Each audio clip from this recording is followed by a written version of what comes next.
Bien, esas han sido las palabras del presidente Donald Trump en conferencia de prensa, bastante larga, ¿no?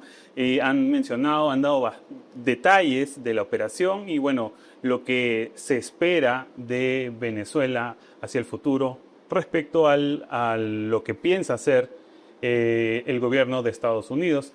Primeras impresiones, señor Belaunde. Bueno, eso que dijo, ¿no? Que estaban listos para una operación en función de lo que ocurre en Venezuela, ¿no? Entonces, esto evidentemente es una advertencia para los que quedan de la cúpula chavista. Entonces, vamos a ver qué hacen ellos, ¿no? Me imagino que van a negociar, digo yo, para irse al exilio, ¿no? Si no, pues podría ocurrir efectivamente una nueva acción de Estados Unidos. Lo otro es eso que dijo, ¿no? Que van ahora a manejar Venezuela hasta que haya una transición. ¿Qué cosa significa eso? Porque manejar Venezuela sería que gobernar Venezuela, pero si no tienen a nadie ahí, no tiene sentido lo que está diciendo, ¿no? Que van a gobernar Venezuela, tendrían que tener un equipo ahí para que gobierne Venezuela, no tiene mucho sentido. ¿Suena a ocupación, tal vez? Sí, pues, pero tampoco es que estén los soldados para ocupar totalmente Venezuela, ¿no? Entonces, la verdad que eso es un poco extraño lo que ha dicho. Y después el tema del petróleo, ¿no? Que dijo que efectivamente ellos, bueno, lo que quieren es recuperar lo que, entre comillas, le fue robado. Se refiere seguramente a las nacionalizaciones que ha habido en Venezuela por parte del chavismo. Pero claro, queda muy claro, evidentemente, queda muy evidente, ¿no? De que el petróleo también es una motivación para esta acción, ¿no? Entonces, bueno, eso es básicamente lo que yo retengo de esa intervención. En todo caso, la amenaza que lanza de un posible ataque podría efectivamente ahorrar a Venezuela es la posibilidad de que intente quedarse la cúpula chavista, ¿no? Y que se genere una situación muy complicada, ¿no? Que evite una transición, ¿no? Entonces, vamos a ver qué sucede, ¿no? Si efectivamente, ¿cómo se llama? Padrino y todo lo demás negocian para por lo menos irse al exilio, ¿no? Claro, recordemos que todavía se encuentra este Padrino López, ¿no? Y Diosdado Cabello, que es considerado como que el segundo del régimen, sí. Y ellos se encuentran en Venezuela. Así es. Entonces, claro, con estas declaraciones de Donald Trump, pues me imagino que ahora sí deben estar aún más preocupados, ¿no? Y deben estar conversando, ¿no? Con solamente los rusos, los chinos, para que se les permita salir, ¿no? Al exilio y que la cosa quede ahí, ¿no? Claro. ¿Y cómo quedaría el panorama geopolítico, al menos en esa zona del Caribe? Porque recordemos que también se encuentra Cuba, y Cuba era un principal benefactor del régimen chavista.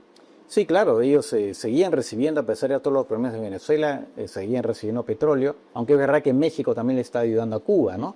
Obviamente Cuba con esto queda aún en una situación aún más complicada.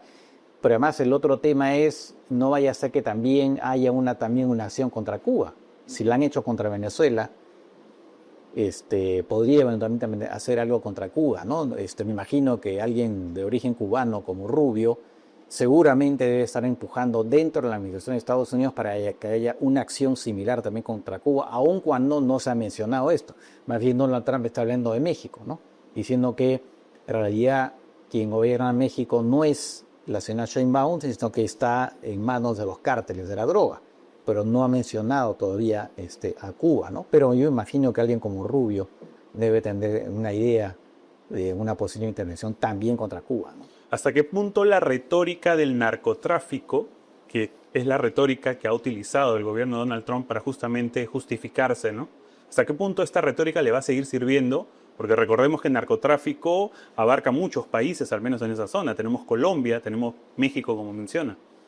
Sí, bueno, lo que pasa es que ese argumento del narcotráfico se ha visto bastante, digamos, puesto en cuestión cuando él indultó, ¿no? Hace unas semanas al expresidente de Honduras, Orlando Hernández, que fue condenado por un tribunal de Estados Unidos, por un jurado, por complicidad con el narcotráfico. Entonces, total, o sea, básicamente lo que está diciendo, el señor Hernández era un narcotraficante, pero era nuestro narcotraficante, ¿no?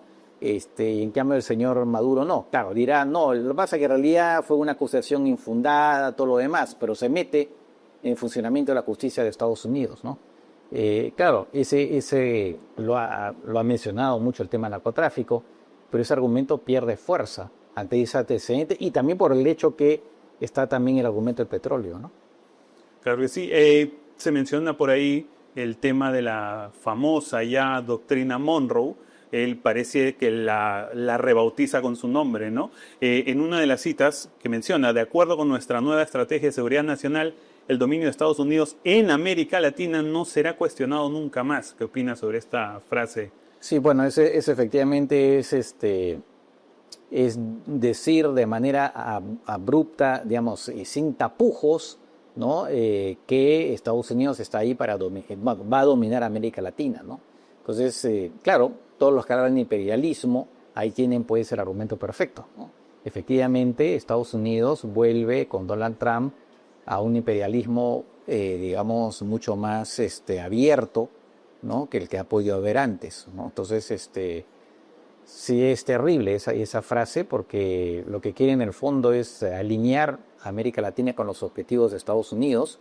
Obviamente, los países de América Latina necesitamos buenas relaciones con Estados Unidos, es un socio importante, pero también tenemos como socio la Unión Europea, tenemos como socio a China, ¿no? Y entonces, bueno, no podemos nosotros alinearnos con una potencia y ponernos en contra de otro. No hay que olvidar también, hablando de la Unión Europea, Donald Trump también ha sido muy crítico de la Unión Europea, ¿no? Sí. Incluso ha hablado, ¿no?, que van a apoyar a los movimientos de resistencia, que son básicamente extrema derecha, y se mete, ¿no?, en la política interna de los países de la Unión Europea. Entonces, es muy complicado lo que estamos viendo en estos momentos, ¿no? Es un empoderamiento imperial por parte de Estados Unidos a través de este presidente.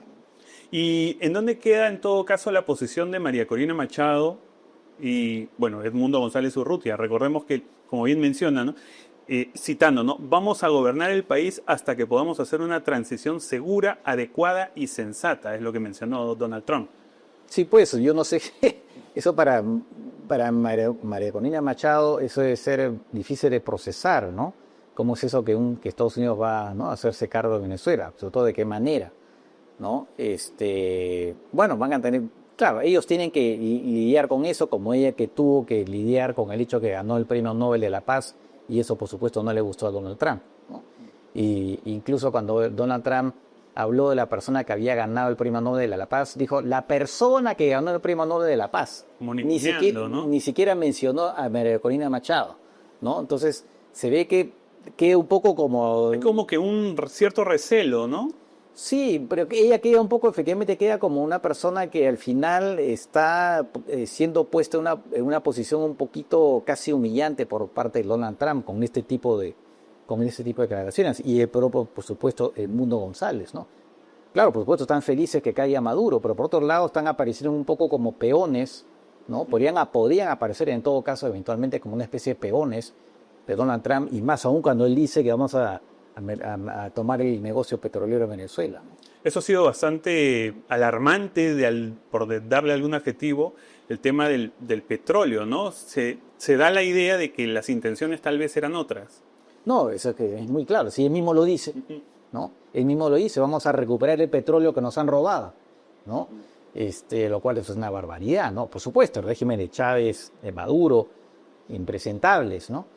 Pero vamos, el petróleo le pertenece a Venezuela, no le pertenece a Estados Unidos, ¿no? En todo caso, claro, pueden venir empresas de Estados Unidos, como no, ¿no? Y lo más probable también, creo que incluso lo insinuó, ¿no?, que incluso él personalmente va a estar involucrado en el negocio petrolero. Es decir, porque todo con Donald Trump es una mezcla, ¿no?, de política, geopolítica, con negocios para Estados Unidos, pero también para él personalmente, ¿no?, y para su círculo. Eso lo estamos viendo, por ejemplo, en Medio Oriente, ¿no? Todo está ligado, y también con todo lo que hace entre Azerbaiyán y Armenia, también quieren haber negocios. Es decir, todo lugar donde Estados Unidos se mete, cuando Donald Trump se mete, o en República Democrática del Congo, es geopolítica, es negocio para Estados Unidos, pero también para el entorno de Donald Trump. Ahí el concepto de conflicto de interés para él no existe. Si él puede hacer negocios desde el poder, aprovechando su postura, todo está correcto, lo cual, por supuesto, es absolutamente indefendible. Y ahora, y bueno, como mencioné en una pregunta anterior, ¿no? La posición de Donald Trump de cara al mundo, ¿no? Porque él era del mensaje de soy el que, bueno, promuevo la paz, ¿no? Pero una paz extraña, una paz con este tipo de ataques, porque recordemos el ataque en Irán también. Sí, claro. Es más, también ha amenazado con intervenir nuevamente, atacar nuevamente a Irán, ¿no? Si es que digamos, se matan a los manifestantes. Quién sabe, también podría provocar una caída, ¿no?, del régimen iraní. Bueno, es más difícil, pero con ese tipo de amenazas, ¿no? Pero sí, él es, claro, él habla mucho, ¿no?, que es un pacifista, ¿no?, que supuestamente ha resuelto 8 conflictos, lo cual no es tan cierto, porque hay varios, sobre todo entre Camboya y Tailandia, han habido enfrentamientos, en la República Democrática del Congo, es decir, y ahora, claro, con esta La de India con intervención, Pakistán también. la India con Pakistán, que él se atribuyó, Claro. pero por supuesto fue desmentido por la India, ¿no? Y ahora pues esa intervención militar, ¿no? Y también, por supuesto, a nivel interno, se suponía él vino con un discurso aislacionista frente a su base, ¿no?, que decía ya no queremos que Estados Unidos se involucre en más guerras. Pero bueno, está pasando exactamente lo contrario, ¿no? Y Entonces, también, ¿y hasta qué punto, perdón por cortarlo, esto le funciona también de manera interna? Porque recordemos que Estados Unidos, bueno, una de las principales proclamas de Donald Trump era el tema de la inmigración. Recordemos que en Estados Unidos hay bastante inmigración venezolana, ¿no? sí. Entonces, de alguna manera también le conviene esta transición en Venezuela para justamente existan deportaciones, exista un objetivo, un destino para estos inmigrantes. No, sin duda, si efectivamente hay una transición pacífica y Venezuela se abre nuevamente al mundo y a inversiones, claramente gran parte de los inmigrantes venezolanos, no todos, pero buena parte, van a querer regresar a su país porque van a haber oportunidades, ¿no? Y eso va a ser una gran noticia, no solamente para Estados Unidos, para los que están en contra de la inmigración, sino también en el Perú, en Colombia, en Chile, porque claro,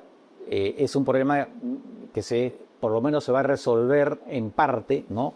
Porque hay presiones políticas, ¿no?, en contra de la inmigración, y eso va a ser una gran noticia para todos nuestros países, definitivamente, porque, claro, la migración masiva venezolana ha sido un gran problema para todos nosotros.